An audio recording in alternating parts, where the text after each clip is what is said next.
रामपुर, जैसा नाम वैसा ही गांव। हर तरफ शांति और सुकून का माहौल था।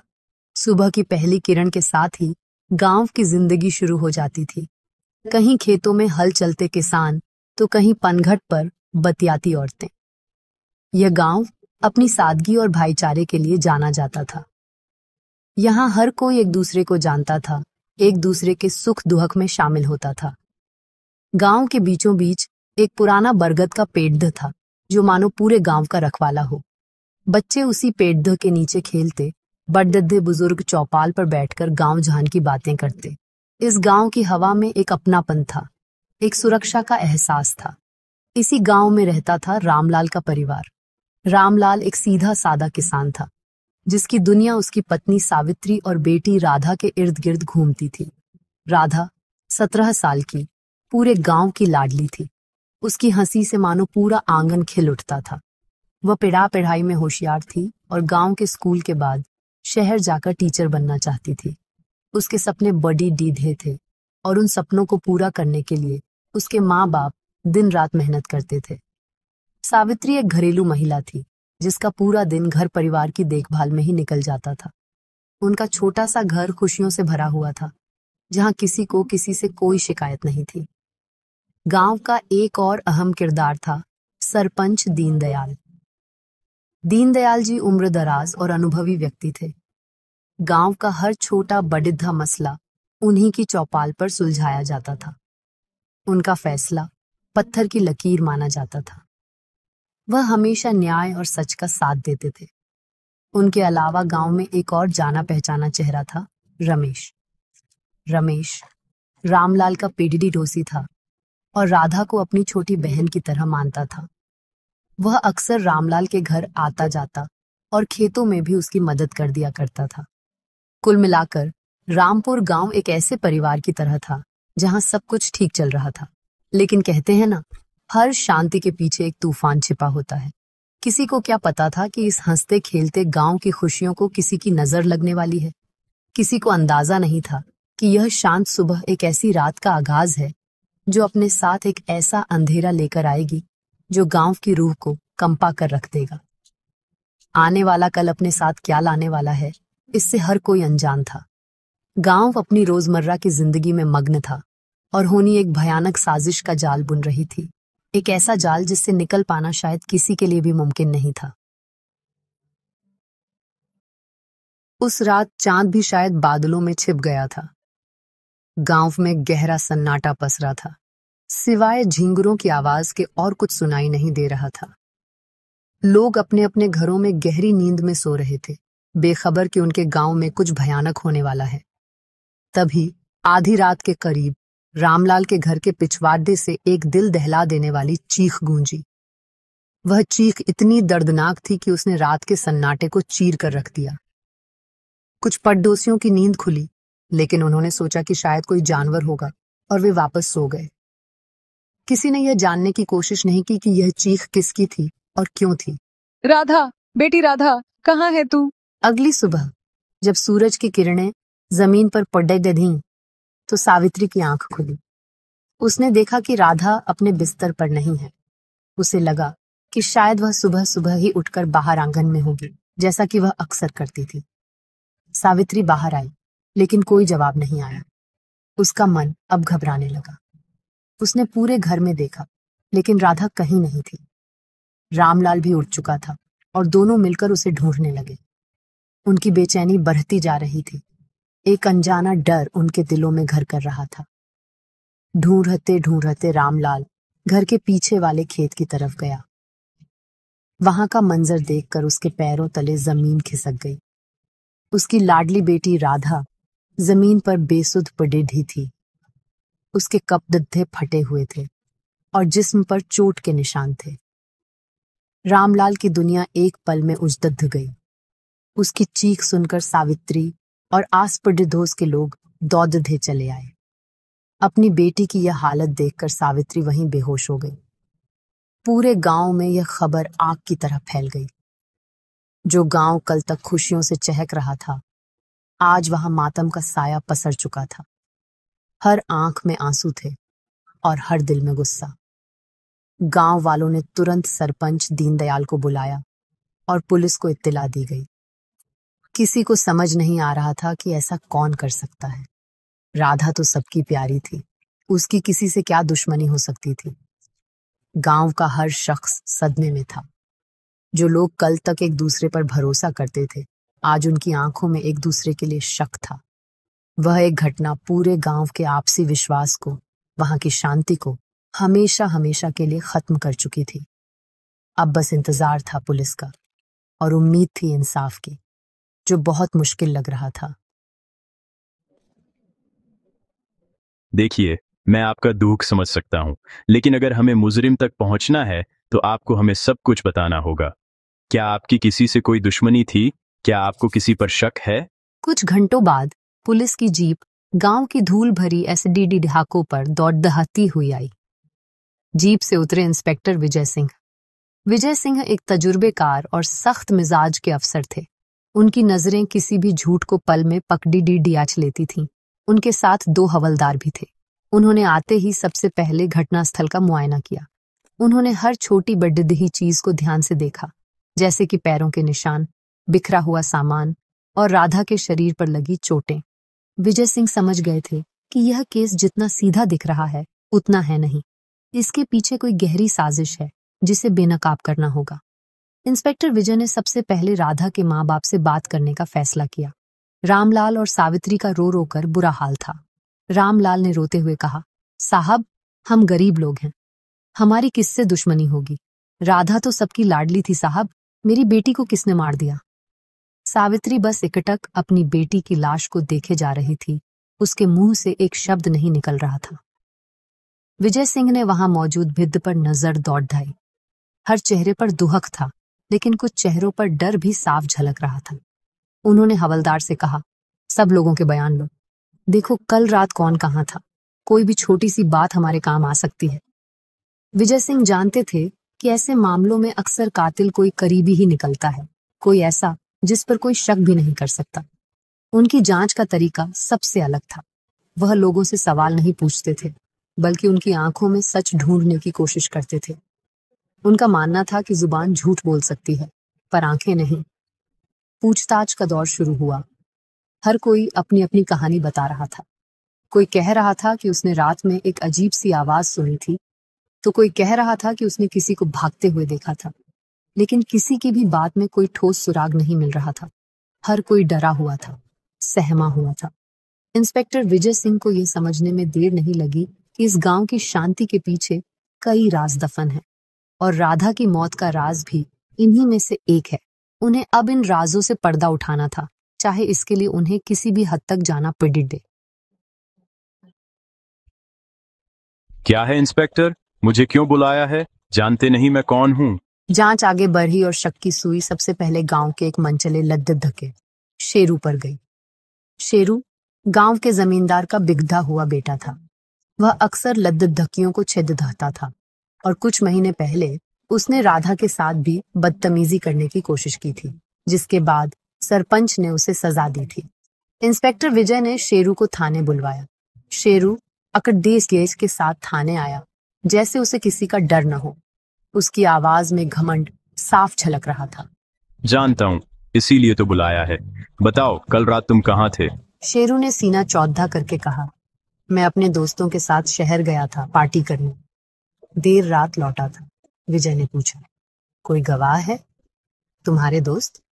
शेरू ने अपने दोस्तों के नाम बताए। पुलिस ने जब उसके दोस्तों से पूछताछ की तो उन्होंने शेरू की बात की पुष्टि कर दी, लेकिन विजय सिंह को उसकी बातों पर यकीन नहीं हो रहा था। शेरू की आंखों में एक अजीब सा डर था, जिसे वह अपने घमंड के पीछे छिपाने की कोशिश कर रहा था। विजय ने हवलदार से कहा, इस पर नजर रखना, यह कुछ छिपा रहा है। इसके दोस्तों से अलग अलग फिर से पूछताछ करो, कहीं तो झूठ पगडीडी में आएगा। जांच का अगला पड़ीडहाव था रामलाल का पड़ीडी दोषी रमेश, जो राधा को अपनी बहन मानता था, सदमे में था। जब विजय सिंह ने उससे पूछताछ शुरू की तो वह फक कर रो पड़ा। साहब, वह मेरी बहन जैसी थी। मैंने उसे अपनी आंखों के सामने बड्ढा होते देखा है। जो भी हुआ बहुत गलत हुआ। विजय ने उससे पूछा, रमेश, कल रात तुमने कुछ अजीब देखा या सुना? तुम्हारे घर तो पास में ही है। रमेश ने कुछ सोचते हुए कहा। साहब, रात में मुझे कुछ आवाजें तो आई थीं, लेकिन मुझे लगा कि जानवर होंगे। मैं बाहर नहीं निकला। काश काश मैं बाहर निकलकर देख लेता तो शायद राधा आज जिंदा होती। रमेश की बातों में दुहक था, पछतावा था, लेकिन विजय सिंह को उसके व्यवहार में भी कुछ खटक रहा था। वह जरूरत से ज्यादा भावुक हो रहा था, जैसे कुछ छिपाने की कोशिश कर रहा हो। विजय सिंह ने उससे एक और सवाल पूछा।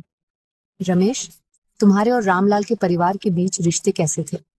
कोई जमीन जायदाद का झगड़ा तो नहीं था? रमेश ने तुरंत जवाब दिया। नहीं साहब, बिल्कुल नहीं। हम तो भाइयों की तरह रहते थे। लेकिन इस जवाब को देते वक्त उसकी नजरें झुकी हुई थीं।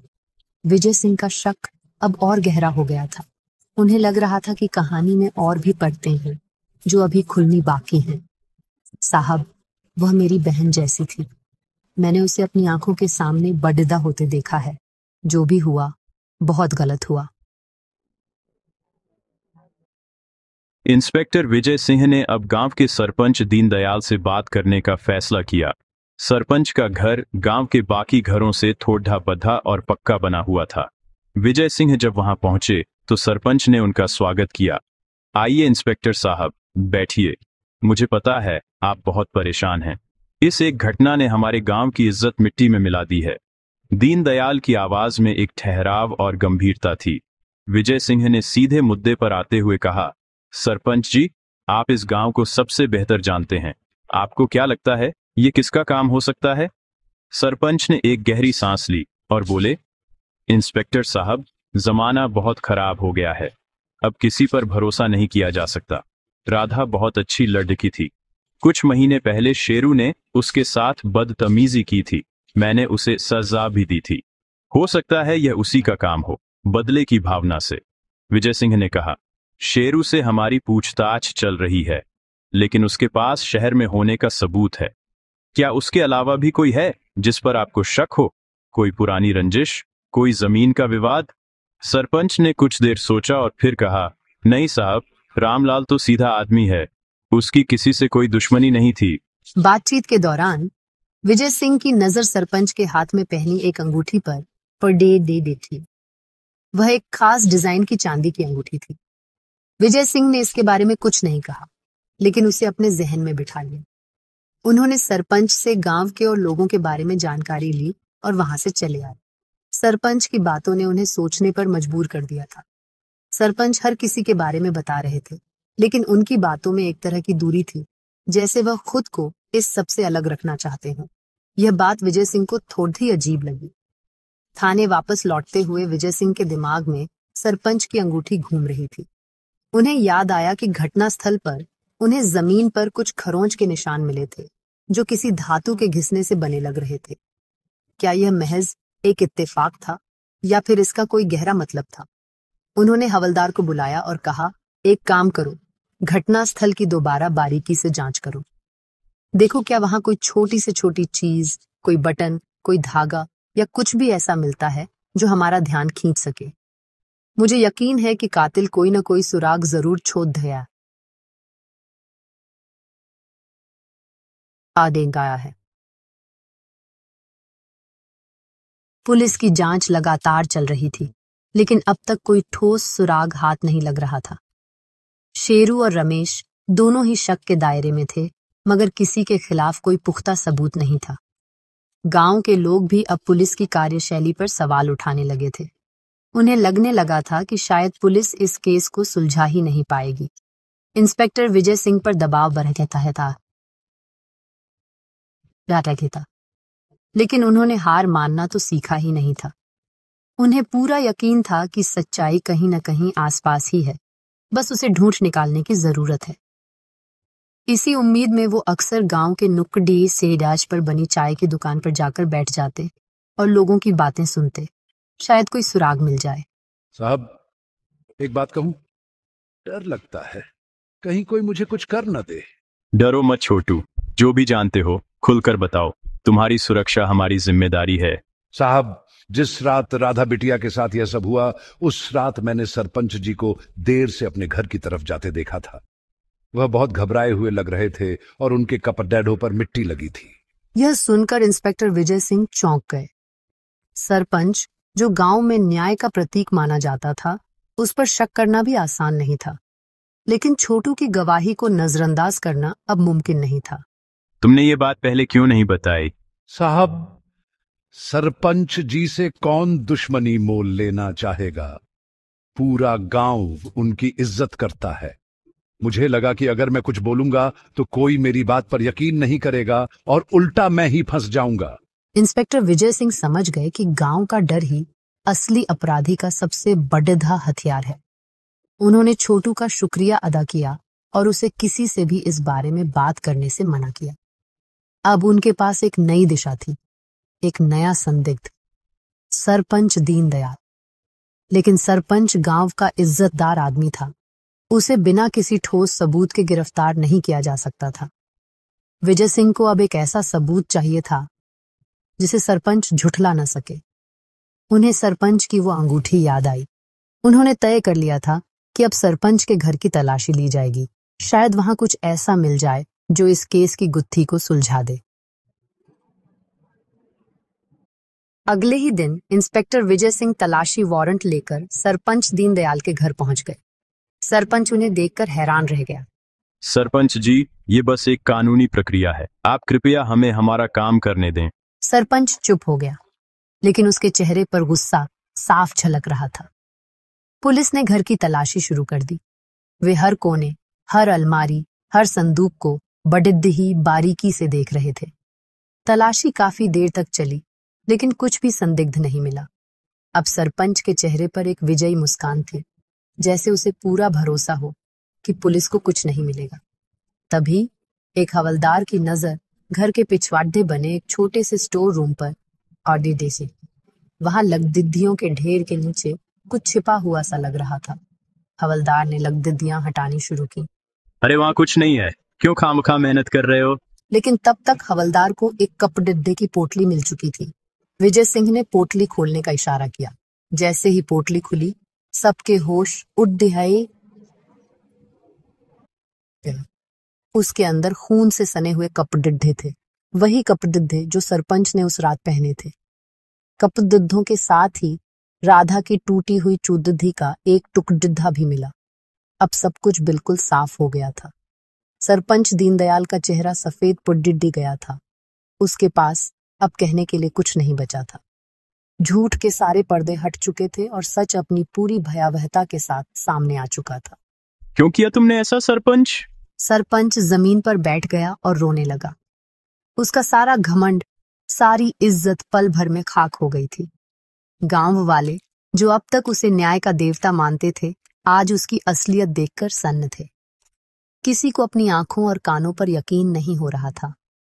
जिस इंसान पर वे आंख बंद करके भरोसा करते थे, वही मासूम बच्ची का कातिल निकला। विश्वासघात का यह मंजर हर किसी के लिए असहनीय था। गांव की आत्मा सच में कांप उठी थी, उस सच को जानकर जो किसी बुरे सपने से भी ज्यादा डरावना था। थाने के पूछताछ वाले कमरे में सरपंच दीनदयाल एक टूटे हुए इंसान की तरह बैठा था। उसका सारा रौब और घमंड अब खत्म हो चुका था। अब बताओगे या और सख्ती करनी पड़ेगी? क्यों मारा तुमने उस मासूम को? सरपंच ने कांपती हुई आवाज में अपना गुनाह कबूल करना शुरू किया। साहब, मैं शैतान बन गया था, वासना ने मुझे अंधा कर दिया था। उसने बताया कि वह काफी समय से राधा पर बुरी नजर रखता था। उसकी जवानी और खूबसूरती ने उसके मन में पाप भर दिया था। वह बस एक मौके की तलाश में था। उस रात जब पूरा गांव सो रहा था, वह चुपके से रामलाल के घर के पीछे पहुंचा। उसने देखा कि राधा किसी काम से घर के बाहर निकली है। उसे अकेला देखकर उसकी नीयत खराब हो गई। उसने राधा को पगड़ी डीडीएच लिया और उसे जबरदस्ती खेत में खींच कर ले गया। राधा ने बहुत विरोध किया, वह चिल्लाई, लेकिन उसकी आवाज कोई नहीं सुन सका। हाथापाई में सरपंच की अंगूठी से राधा को चोटें भी आईं और जमीन पर निशान बन गए। जब राधा ने कहा कि वह सबको उसकी सच्चाई बता देगी, तो सरपंच डर गया। अपनी इज्जत बचाने के लिए, उस सेना के स्थान ही काया के लिए, उसने राधा का गला घोंट दिया। मुझे लगा कि अगर राधा जिंदा बच गई तो मेरा सब कुछ खत्म हो जाएगा। मेरी सालों की कमाई हुई इज्जत, मेरा सरपंच का पद, सब कुछ मिट्टी में मिल जाएगा। उस डर ने मुझसे यह घिनौना काम करवा दिया। उसने अपना गुनाह छिपाने के लिए शेरू का नाम लिया ताकि पुलिस का ध्यान भटक जाए। उसने रमेश और रामलाल के बीच कभी न हुए झगड़े की झूठी कहानी भी बनाने की कोशिश की। उसे लगा कि अपनी इज्जत और रुतबे के पीछे छिप जाएगा और कोई उस पर शक नहीं करेगा। लेकिन वो भूल गया था कि कानून के हाथ बहुत लंबे होते हैं। उसका कबूलनामा सुनकर विजय सिंह का खून खौल उठा। एक इंसान अपनी झूठी शान और हवस के लिए किस हद तक गिर सकता है, यह उसका जीता जागता सबूत था। जिस इंसान को गांव की बेटियों की रक्षा करनी चाहिए थी, वही उनका भक्षक बन गया था। यह सिर्फ एक कत्ल नहीं था, यह भरोसे का कत्ल था, इंसानियत का कत्ल था। सरपंच दीनदयाल अब सिर्फ एक अपराधी नहीं था, बल्कि एक ऐसा कलंक था जो रामपुर गांव के इतिहास पर हमेशा के लिए लग चुका था। उसका गुनाह माफी के काबिल नहीं था। सरपंच दीनदयाल की गिरफ्तारी की खबर पूरे गांव में आग की तरह फैल गई। लोगों के लिए यह एक बहुत बड़ा झटका था। जिस आदमी को वे अपना रहनुमा समझते थे, वही उनकी बेटी का कातिल निकला। गांव में गुस्से की लहर दौड़ गई और सब लोग अब सरपंच के लिए केडीडीडी से कड़िढ़ी सजा की मांग करने लगे। रामलाल और सावित्री को जब यह पता चला तो उनका दुह गुस्से में बदल गया। उस दरिंदे को फांसी होनी चाहिए। उसने हमारी बेटी की जिंदगी छीनी है। उसे जीने का कोई हक नहीं है। उनकी आवाज में दर्द और बेबसी थी। कुछ दिनों बाद जब इंस्पेक्टर विजय सिंह गांव से वापस जा रहे थे तो पूरा गांव उन्हें विदा करने आया। रामलाल और सावित्री ने हाथ जोड़कर उनका धन्यवाद किया। साहब, अगर आप न होते तो हमारी बेटी का कातिल कभी पकड़ा नहीं जाता। आपने हमें इंसाफ दिलाया है। ये मेरा फर्ज था। असली इंसाफ तो तब होगा जब उसे अदालत से सजा मिलेगी। बस आप लोग हिम्मत मत हारना। उनकी जीप जब गांव से निकली तो लोगों की आंखों में उनके लिए सम्मान और कृतज्ञता थी। समय बीतता गया, अदालत में केस चला और सारे सबूतों और गवाहों के आधार पर सरपंच दीनदयाल को उम्र कैद की सजा सुनाई गई। गांव में कुछ हद तक शांति लौटी, लेकिन अब कुछ भी पहले जैसा नहीं था। लोगों के दिलों में एक डर बैठ गया था। अब वे एक दूसरे पर पहले की तरह भरोसा नहीं कर पाते थे। राधा की यादें गांव की हवा में हमेशा के लिए बस गई थीं। उसका हंसता हुआ चेहरा, उसके सपने, सब कुछ एक बुरी याद बनकर रह गया था। रामपुर गांव ने एक बहुत बड़ी कीमत चुकाकर यह सबक सीखा था। यह कहानी हमें सिखाती है कि अपराधी का कोई चेहरा नहीं होता। वह हमारे बीच, हमारे आसपास एक दोस्त, एक परडिडी ढोसी या एक सम्मानित व्यक्ति के रूप में भी हो सकता है। इसलिए हमें हमेशा सावधान और सतर्क रहना चाहिए।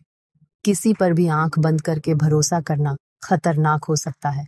अगर हमारे आसपास कुछ भी गलत हो रहा है तो हमें चुप नहीं रहना चाहिए। हमें आवाज उठानी चाहिए, क्योंकि हमारी एक चुप्पी किसी की जिंदगी बर्बाद कर सकती है। सतर्क रहें, सुरक्षित रहें। जय हिंद। सजग रहिए, सतर्क रहिए, क्योंकि जुर्म कभी छुपता नहीं। देखते रहिए जीनियस हिंदुस्तानी।